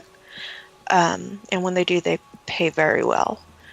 But usually they have juried shows and first and second place and all that, and that usually comes with a pretty decent payout. And once you have a museum on your CV, which is your resume as an artist, it's easier to get into galleries. It's easier to get into other shows because a museum has kind of said you are the standard for history. So directors will be really, they'll be more inclined to look at your work because your past body has been accepted by other directors and curators. That's really I'm just great info, babbling, Jessica. so. No, that's really that. Yeah, no, this is fascinating. No, I've that was never- awesome. Yeah. I've never gone We're this lear- in we're depth all into learning it, so from this you. is awesome. We're all just in awe, like, ooh. Yeah, Conway says that's cool. Never knew anything about this stuff. I know you're keeping an eye on the chat too, so thank you for doing that. Yeah. So this is really great stuff. So we're gonna slide over to a different tangent here. We're gonna talk about influencers. We obviously know what kind of work you guys do and everything like that. We've talked about that several times in the discussion. But who were your major influencers in the directions of your career as well as the work that, the kind of work that you do? I know, Steve, you like Lord of the Rings. But we're talking about visually, when you saw it, you're like, that's what I want to be. That's pretty easy right there. Yeah. Donato? Mandy. Absolutely. I had to put it in the chat. I couldn't resist. Nice. Yeah, no. Anyone else that's mixed in there? Or is it just Donato, that's it? I mean, That are I really definitely prominent. look at Tyler Jacobson as someone else who has a look and feel to his work that I really love and like and want in my work. There's other artists that you probably would be surprised, but one of my favorite all-time digital artists is Shelley Wan. She hasn't really posted anything because she's the mood director, I think, at DreamWorks or something. But if you look at her stuff from back when conceptart.org was a thing, the Last Man Standing competition, Yeah. The way that she painted something, she had graphic elements and more realistic elements, that beautiful sense of color where it blended graphic shapes and more traditional realism. That is just, it hits me at a point that I just love in work, and I absolutely love that stuff. Theater stuff now. Now that you say that compositionally, I can definitely see that influence there. That pursuing a solid read. Yeah, and also just I've tried it out in a couple of pieces, how to get some graphic shapes in without making it look jarring. So that golden sky dragon I added those graphic shapes to the hair. I did a Balrog piece where I did some really kind of graphic shapes with the flames, trying to figure out ways that I can get it into my work and make it not seem out of place. Yeah. It's you're seeing it without knowing you're seeing it. That's when you know you've done a good job. Yeah. What about you, Jessica? So that's a little bit hard for me because I have a really bad memory. So I remember the painting more than I do the person's name. Okay. So I tend to lean pretty heavily on pretty much any of the ancient Greek statues and those kinds Oh. of things, because that whole time period is just the way they work the human body is just so beautiful. I also really like Pre-Raphaelite artwork. A lot of the artists there have this beautiful, soft way with colors that I enjoy. But I also like a lot of modern artists, like Mike Dringenberg obviously was a huge Right. influence on me because, I mean, he sat there and said, "No, that's wrong, redo it." So, that's going to change thing. And, Muka, of course, is a big one. But probably Brian Froud was probably one Oh. of the bigger artists, and Wayne Anderson. Those two, I think, were the two biggest influences for me, at least when I was younger. Stop licking me. Sorry. He's like, I'm just gonna sit here and lick your arm obsessively. Oh, it sounds like my dog, like every day of my life. Yeah, he just wants attention, so Yeah. he's a big pain in the butt, but I love him. Yeah. Also, it's not just artists that have influenced me. I love belly dancers, particularly the tribal fusion dancers. Me. They are incredible, and the forms that they get. And I mean, you sit there and go to a tribal fusion dance, and you just sit there and just start taking pictures, and every single picture is going to be a work of art, So much. guaranteed. So yeah. Gesture to learn from. Mm-hmm. Hey. Go ahead. So, yeah, this is Tucker. Aw, hi Tucker. Love on me. Oh, my little puppy. Yeah, licking me. Stop. He's a big, he thinks he's a lap baby, so stop licking me. No, we can't hear your dog. Okay, because he's snoring pretty loud. He's doing the old man snore. Oh yeah. I can see him, but I can't hear him snore. Oh yeah, no, he's passed the fuck out. I've been watching him With his gradually head on my sinking pillow. deeper and deeper into that bed. Uh-huh. Yup. Yeah, no, he's totally asleep. Oh nope, he just opened his eye. I'm sorry, baby. You're talking about him, that's why. How dare Giant you. Muppet, says Shannon. Hey Shannon, speak of the devil. Shannon! There's my Shannon! Hashtag Shannon for president. Yeah, you missed all Yes. the hashtags about you earlier, Shannon. There was a few. You'll just have to catch them on the Hashtag replay. Team Shannon. Yeah, Shannon comes over and all of my animals just kind of glom onto her. She's a really small, delicate lady, and so, I have a German short-haired pointer Great Dane mix who's bigger than Tucker here, and he will just climb onto her and just squish her and won't move at that point, so. So do you guys have any upcoming plans? Any new work, in the rafters, or new products coming out in your stores, or anything you might want to say a little sneak peek about for the folks at home? Steve, you go first. Sure. All right. So new products. I just decided to try out mini print packs. Yay! Nice. I love those. A la Jeff Miracola. I love those packs so much. I have a dragon mini print pack. Here, and a tilt castle. it, because of glare. Oh yeah, glare on your There you go. Yeah, there you Hey. go. There you go. Go. All right. And You tried. You get an A for effort. it's hard. The Yeah. lighting Yeah. is like great in my apartment. Are you gonna have those at a Lexicon? I will have them at 11. I have Boston Comic Con coming up in like 3 weeks. I'm starting my big crazy convention schedule, so I'm going as like for funsies / work for Gen Con. So from next weekend until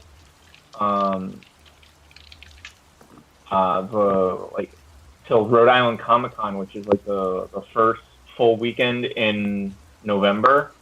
I will have a convention every weekend except 2 weeks, maybe 3 weeks, 3 weeks within that whole time frame. I will have a convention every weekend, and then there's 2 weekends where I have the booth at the Ren Fair, and I have another event that I'm going to. Wow. I have to make sure that I have people that are going to be at the fair to run the fair for me while I do another convention. Damn. That's very Super crunchy. busy. Crunchy with overlaps. This year is going to be easy because I'm not apartment hunting and moving. Right. Fair enough. So this is going to be so easy. Knock on wood. Yeah, well, I talked to my roommates. I was like, we're all cool with staying, right? Like, please tell me I don't have to move. They're like, yeah, no, we're good. I was like, oh, thank God. Poor thing. So How yeah. about you, Jessica? Jessica, what about you? New projects, upcoming shows, upcoming cons if you're gosh. gonna do one, or whatever the case may be. There is so much coming up. We've actually, last February was my last official convention ever, so I won't be going to conventions anymore. But, yes, the Shannon is amazing. We've got 5 different prints just got released from a publisher that's been sitting on the rights for about 3 years, so we're super excited. Those are going to be coming out soon, which means we're going to be having back-to-back Kickstarters starting probably next month is what I'm thinking. We've got another Kickstarter coming out for the enamel pin of one of my fox paintings. Zox is coming up with Zox is a wristband company that licenses my work, and they've got a ton of designs coming out over the next couple of months. I have an exhibit coming up in November at the Urban Arts Gallery, and it is another spiritual and religious show. The subject is, for my part of the exhibit, is What We Leave Behind, which is exploring the concept of, in archaeology, most of what we learn about past civilizations is in their religion and in their trash. So we're calling it basically, what's in your gods and your garbage. So it's paintings of a post-apocalyptic nature that juxtapose the effect that our current culture has on the environment, on our own people, all the effects that we're having on the world around us, coupled with various mythical religious subjects. And those mythical creatures have been changed by the influence of mankind. So man is gone, but the influence remains. So that's going to be a really fun exhibit. Sounds really cool. Yeah, I'm really excited about it. And then there's like a whole pile more. And a book. There's a book coming out. Mayan god with a Walkman. Yeah, right. Stuff like that. Like just weird stuff like that. That's TM. where the smokestack dragon came from, and the library dragon was part of that. And I don't know. There's like the magnolia. It's a stag, a white stag in the middle of an abandoned school, and it's laying on top of the decayed remains of like school books and things like that. But it also has the shell casings from the guns that have been used a lot in school shootings and that kind of thing mixed in with what the stag's laying on, and then the stag's antlers go up into a magnolia tree with gigantic white magnolia flowers. So I'm really excited about this show. It's going to be awesome. Well, that sounds really cool. I'm sounds looking forward to awesome. seeing pictures and stuff. So career bucket list or dream projects that you guys have, like the thing that you want to accomplish before you what is it? You pop your cogs, as they say. Steve, Jessica, either one, jump. I would say like a fully sanctioned license, like Lord of the Rings or Game of Thrones calendar.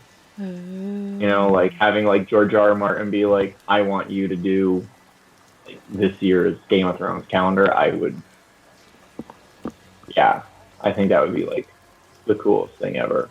That is not It's like the surprising at pinnacle. all. No, I'm not No, surprised, no, but not it's surprising, awesome, and I no. could see you doing it. Yeah. Like, Yeah. for sure. How about you, Jessica? Yeah, see, I got my dream thing, the one thing that I would have given my right arm to do, and it sucked. Yeah. And I never, ever, ever want to go anywhere near any of my childhood idols or childhood stories or any of that ever, ever again.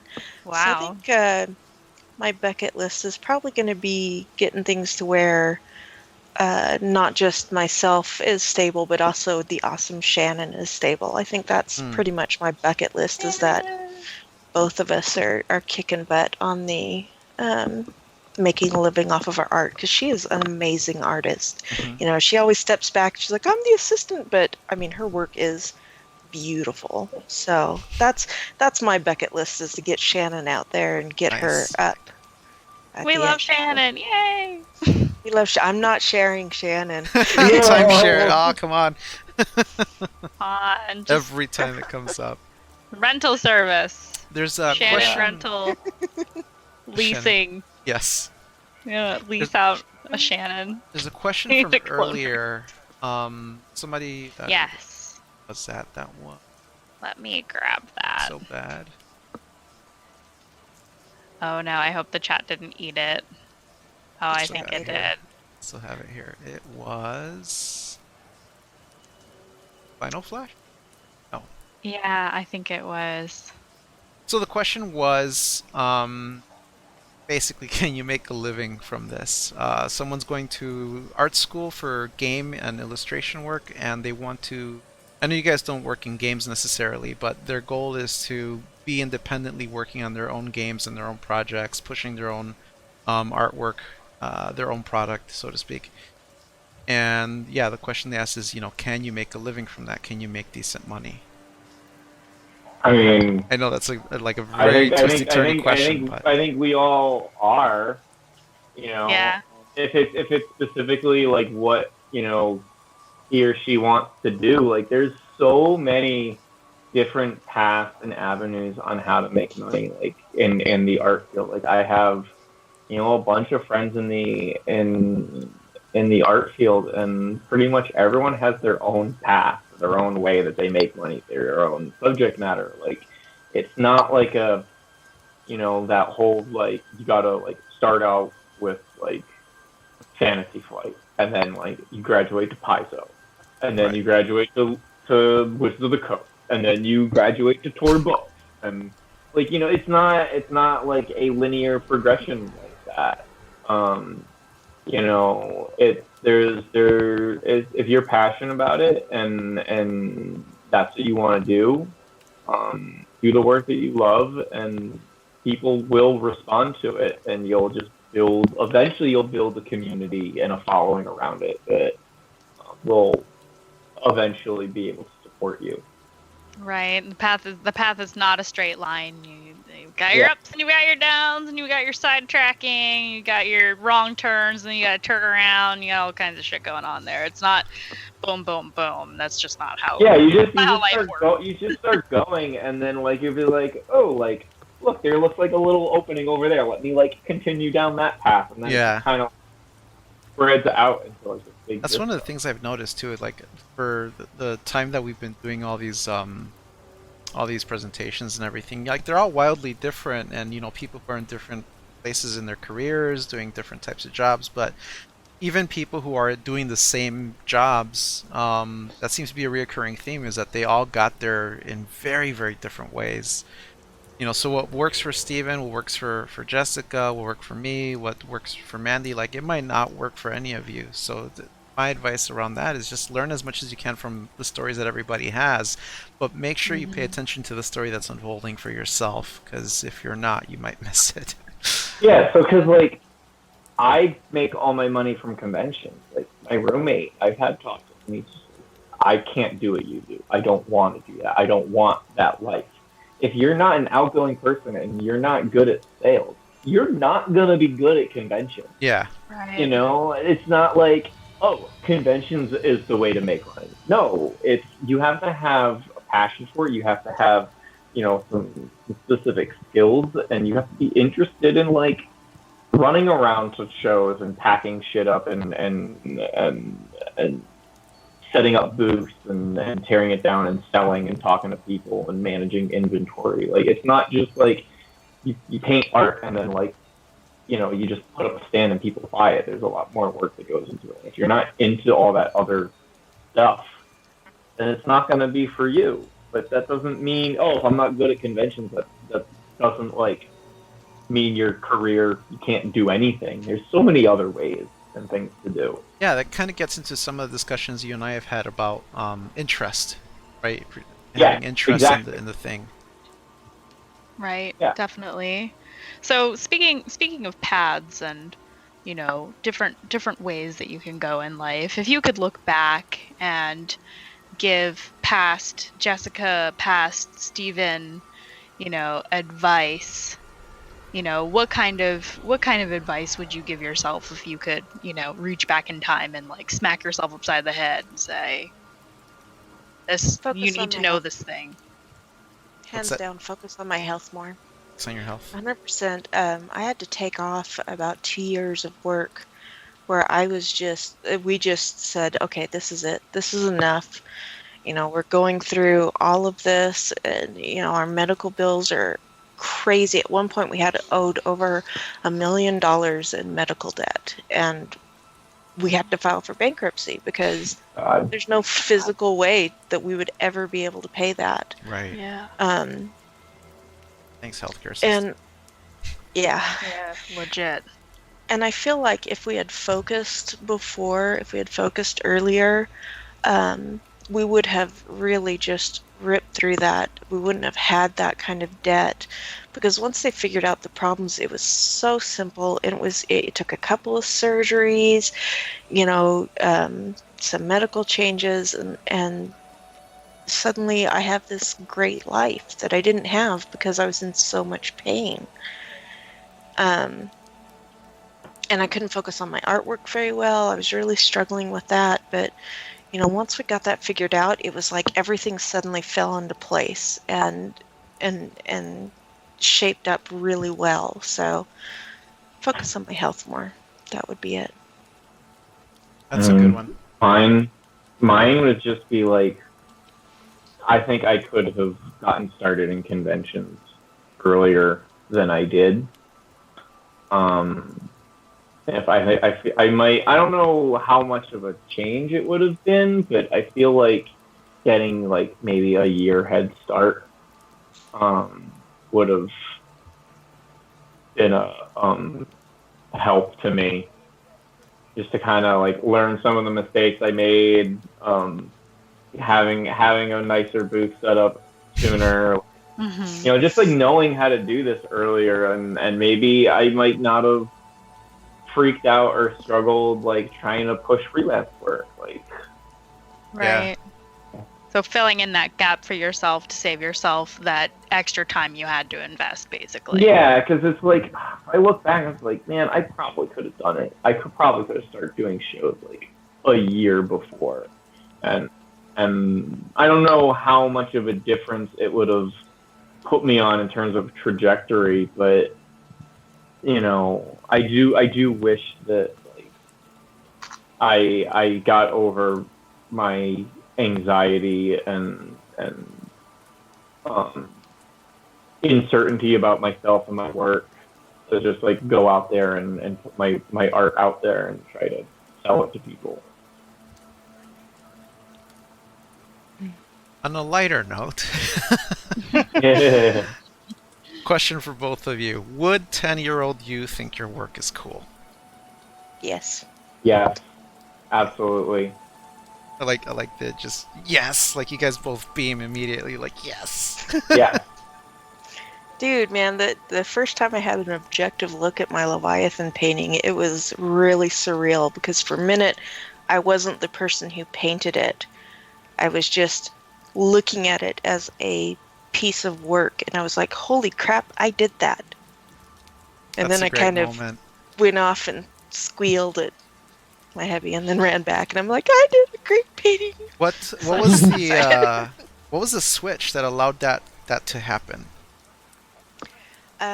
Actually, it's, so I'm really direct about what I want and where I'm going to go. And it was hitting that exasperation with everything and just saying, I don't have time for dancing around things. I don't have time for sugarcoating things and making, sunshine and flowers. That actually kind of snapped me back from when I look at my work, and it's almost like I'm not quite seeing it as my own work, and it's made me stop bullshitting myself, basically. I don't go, oh yeah, this is great, or oh, this is terrible. It's just okay, this is where it is, and this is where it needs to be. So you were Uh, out of your own head and just dealing with what is. yeah. Awesome. Love that. 'Cause that's where I've been telling Mandy this actually earlier. We were having a discussion about some Yeah. of this stuff, and it's like that's where I operate. Like that's one of the things I work really hard at is working with what is and not what's in my head. And I find that it's really made a big difference in my artistic growth, my creative growth. And part of that, I think, the other part of it, kind of as a tail end to this question, is I've made it a point in my artistic and life as well, that the person that I want to impress most of all, is 12-year-old me. I want 12-year-old me to completely just shit his pants when he sees my work and what I'm up to and the projects and stories that I'm telling. Like, that's who I'm doing it for. I'm doing it for 12-year-old me, just to be like, ah, shit, man! Like, just be... That's what I'm... Yeah. And I'm way more selfish. I want me right now to be excited into my work. I don't care about past me all that much. I want to enjoy the work I'm creating right now. Like, All right. I think back, as a kid, I would be super into this. Like, I haven't grown up. I'm just a big fucking kid. Same. Absolutely same. But that's no surprise to you guys, Hello. I'm sure. Yeah, but I sit down and wonder, oh man, it's so cool if I painted this. And I just go and do it. And I get excited and Yeah. yeah, Life is too short, right? I wanna enjoy what I do. I don't make that much money, so I need to enjoy what I'm making because that's my living. So if I'm not making thousands and thousands and thousands of dollars, then I might as well be making something that I love. Yeah. I'm not gonna lie, if I impressed my 15-year-old boy, I think the world might end. He is the epitome of 15-year-old boy. Video games, nothing really is cool. Yeah, mom, whatever. It's just if I ever got him to say wow, I might implode or something. So Okay, I can retire now. Done. yep, I'm good. Mic I got him drop. to say wow. I'm good. So I think it's time to get into closing remarks. Is there any advice that you guys could give to somebody who's looking to start a career and going fully independent, such as you guys have had? Like not depending on freelance, not depending on I'll be a real artist when I work at a studio or any of that stuff. Like just what would you guys advise? I'd say no education is wasted, and this is a big thing for me with the Zox forum, is to understand that critiques aren't personal and they're a great way for you to grow as an artist. So to really grab hold of any learning opportunity you have and just apply it, because that's how you're going to grow. I like that a lot. Steve? Yeah, me too. I just think being true to yourself and painting the things that inspire you, when I sit down to paint, I just think about what I want to paint. I don't necessarily think oh man, if I do this, like, I think this is going to sell and make me a lot of money, or like, if I do this, like, this will bring me in, this will like be great for me with this community or that, or, I'm just like, I just want to paint what I want. Yeah. And everything just kind of follows after that. So like, don't chase stuff like that. Just paint. Like it's just like if I wasn't making any money, like this is the stuff that I would want to be doing. Yeah. The money is secondary. Like, yeah, like I certainly like hope and pray that people will be into it, but it's like I'm painting for myself. I'm painting the things that I want to paint, and I'm fortunate that people do want it. Mm-hmm. So that's good stuff. Thank you so Tiny much, clap. you guys. It's time to wrap it up. Yep. This was a really great show. Really, really packed with information. How do you guys feel about it? I had a great time. Yeah. I definitely I want think to get I'm a drink of water. Actually hungry. Holy This made me crap! hungry. Oh my gosh. Just listening to I haven't Steve eaten I talk. don't have dinner, any pearls, but so- I'm clutching them anyway. Yes. Touch the pearls. I'm sure I have pearls somewhere in the studio. In your bead box that keeps In my- falling apart. Oh no, I've got a whole wall of beads now. Gemstones. Speaking everything. of being So hungry, good. the butcher got fed quite a few times today, so thank you so much for all the follows, you guys. Dark Pilav, Cog Whistle, Berg CR, Devo Artist, Frog Fuchsius, Toxic Rabbit, Scizadactyl, Ryan. Thank you so much for the follows, you guys. Nice. Yeah, I was pimping you out during my stream, so Yeah, I A really lot. appreciate that.